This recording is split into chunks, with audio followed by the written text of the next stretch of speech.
Al via la convention di Sicilia Vera che si intesta politicamente al sindaco di Messina, onorevole Cateno De Luca, tanti gli amministratori locali che si sono recati all'evento sia della zona ionica che delle altre parti dell'isola, diversi e qualificati gli interventi in corso che si sono registrati pur nella loro diversità politica, ma che è servito a creare un reale momento di confronto, considerando anche le fibrillazioni che ultimamente si sono create nell'alveo del centrodestra tra le varie candidature che si propongono come alternativa all'attuale governatore Nello Musumeci, come quella di Minardo della Lega, dello stesso Catena De Luca, leader del movimento che si ispira a Autonomia e Libertà.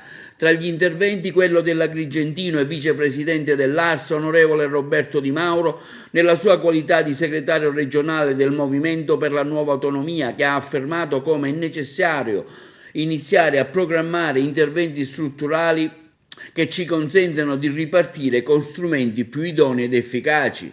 Del vice ministro Giancarlo Cancellieri, che si è soffermato sul problema dei rifiuti. Non possiamo più continuare ad affidare un settore così delicato alla gestione dei privati.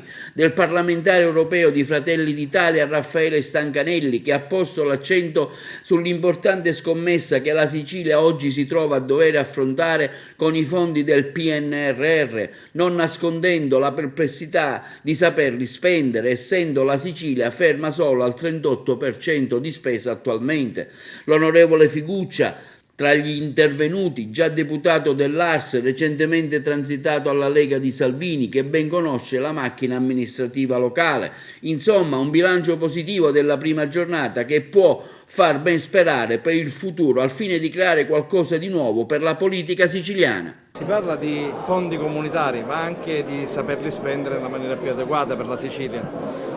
È ovvio che ci vuole una classe dirigente fatta da amministratori. La Sicilia non è amministrata da anni, ecco perché noi oggi ci proponiamo di governare la Sicilia, perché abbiamo alle nostre spalle, quindi un'esperienza di amministrazione.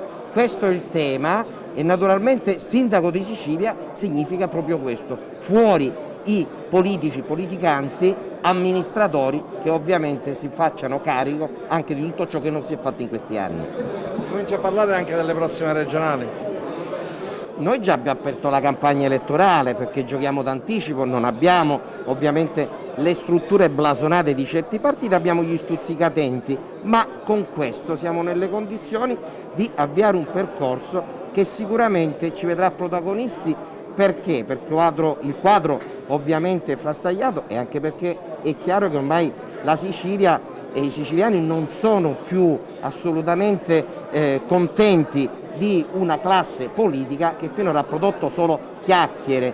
Quindi dalla buon Crocetta, che è stata una iattura, a Musumeci, che è stata una sciagura. Basta. Secondo lei è possibile cominciare a pensare alle giuste sinergie? Questo è il tema vero. Noi oggi apriamo un confronto a tutto campo, non abbiamo pregiudizi nei confronti di nessuno, porremo temi e su quei temi delle scelte da fare.